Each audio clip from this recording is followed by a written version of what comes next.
ನಾವು ಇತ್ತೀಚೆಗಷ್ಟೇ ಬೆಂಗಳೂರಿನ ಕೆಆರ್ಪುರಂನಲ್ಲಿ ನಡೆದಂತಹ ಶ್ರೀರಾಮನ ಕಲ್ಯಾಣೋತ್ಸವದ ವಿಶೇಷ ಕಾರ್ಯಕ್ರಮವನ್ನು ವೀಕ್ಷಿಸೋಣ. ನಿನ್ನ ಪ್ರಭು ಶ್ರೀರಾಮ, ನಿನ್ನ ಪ್ರಭು ಶ್ರೀರಾಮ, ನಿನ್ನ ಪ್ರಭು ಶ್ರೀರಾಮ, ನಿನ್ನ ಪ್ರಭು ಶ್ರೀರಾಮ.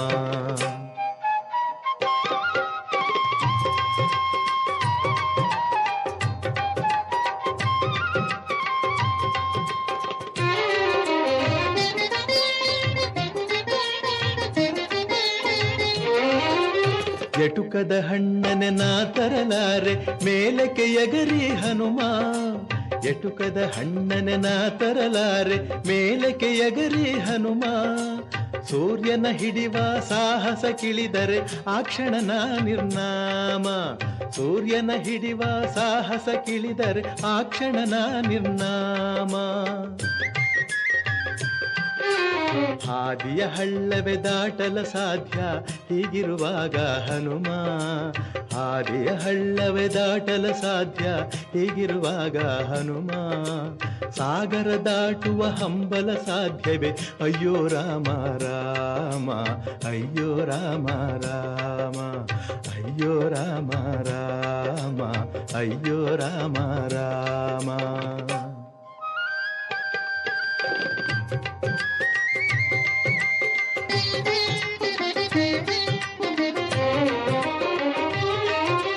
ಜಗಳವ ಕಂಡರೆ ಓಡುವೆ ದೂರ ಎದೆಯಲ್ಲಿ ಡವಡವ ಹನುಮ, ಜಗಳವ ಕಂಡರೆ ಓಡುವೆ ದೂರ ಎದೆಯಲ್ಲಿ ಡವಡವ ಹನುಮ. ರಕ್ಕಸರ ನಾ ಕನಸಲಿ ಕಂಡರು ಬದುಕಿಗೆ ಪೂರ್ಣ ವಿರಾಮ, ರಕ್ಕಸರ ನಾ ಕನಸಲಿ ಕಂಡರು ಬದುಕಿಗೆ ಪೂರ್ಣ ವಿರಾಮ. ಅಟ್ಟವ ಹತ್ತಲೆ ಶಕ್ತಿಯೂ ಇಲ್ಲ ಅಂಥ ದೇಹವು ಹನುಮ, ಅಟ್ಟವ ಹತ್ತಲೆ ಶಕ್ತಿಯೂ ಇಲ್ಲ ಅಂಥ ದೇಹವು ಹನುಮ. ಬೆಟ್ಟವನೆತ್ತುವೆನೆಂದರೆ ನನ್ನನು ನಂಬುವನೇ ಶ್ರೀರಾಮ, ನಂಬುವನೇ ಶ್ರೀರಾಮ, ನಂಬುವನೇ ಶ್ರೀರಾಮ, ನಂಬುವನೇ ಶ್ರೀರಾಮ.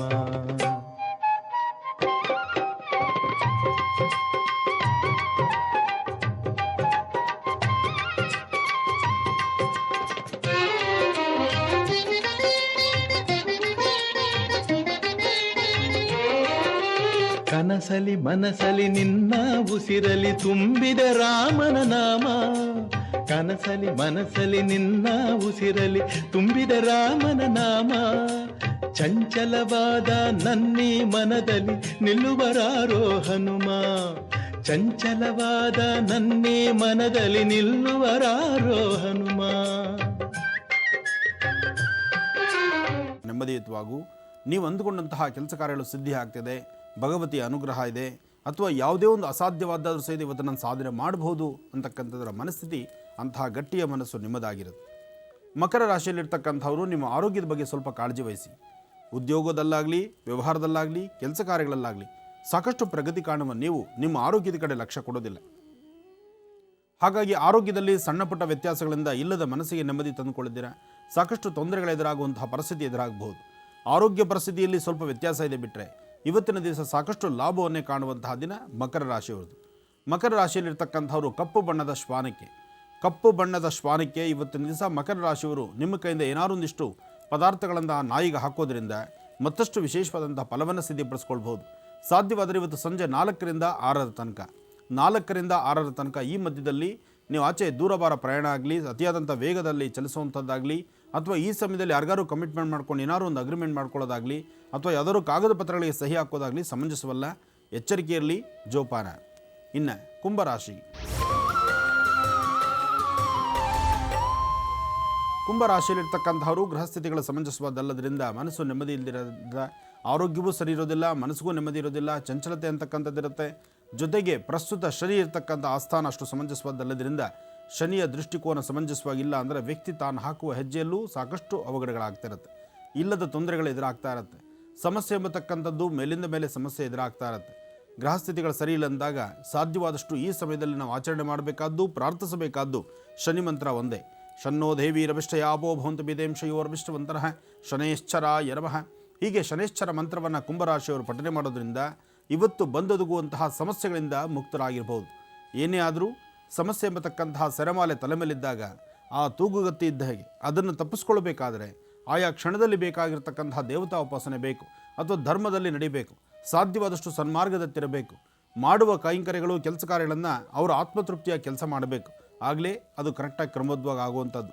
ಇದಕ್ಕಾಗಿ ಇವತ್ತಿನ ದಿವಸ ಶನೈಶ್ಚರ ಮಂತ್ರವನ್ನು ದೇವಿಯ ಆರಾಧನೆಯನ್ನು ಮಾಡೋದ್ರಿಂದ ಕುಂಭರಾಶಿಯವರಿಗೆ ಒಂದಿಷ್ಟು ನೆಮ್ಮದಿ ಕಾಣಬಹುದು. ಇನ್ನು ಕಡೆಯ ರಾಶಿ ಮೀನರಾಶಿ.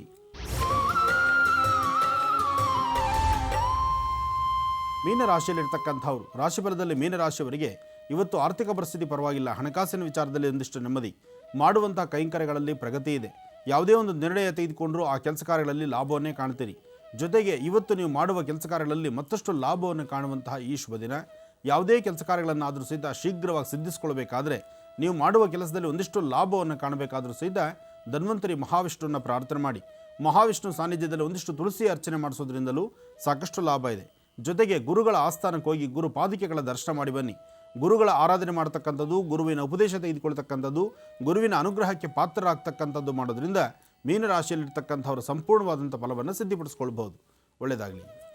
ಇಲ್ಲಿಗೆ ಈ ದಿನದ 12 ರಾಶಿಗಳ ಫಲಾಫಲಗಳೇನು ಅನ್ನೋದನ್ನು ಗುರುಜಿಯವರಿಂದ ತಿಳ್ಕೊಂಡಿದ್ದಾಯ್ತು. ಬನ್ನಿ ಈಗ ಮತ್ತಷ್ಟು ಕರೆಗಳು ಸಿದ್ಧವಾಗಿದೆ, ಮಾತಾಡ್ಸೋಣ. ಹಲೋ. ಹಲೋ, ನಮಸ್ತೆ. ನಮಸ್ಕಾರ ಮೇಡಮ್. ಸರ್, ನಿಮ್ಮ ಹೆಸರು?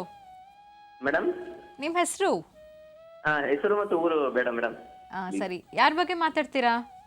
ಗುರುಜಿ ಅವ್ರ ಜೊತೆ ಮಾತಾಡ್ತೀನಿ ಮೇಡಮ್. ಸರಿ, ಮಾತಾಡಿ ಸರ್. ಹಲೋ. ನಮಸ್ಕಾರ ಗುರುಜಿ. ನಮಸ್ಕಾರಪ್ಪ, ಹೇಳಿ.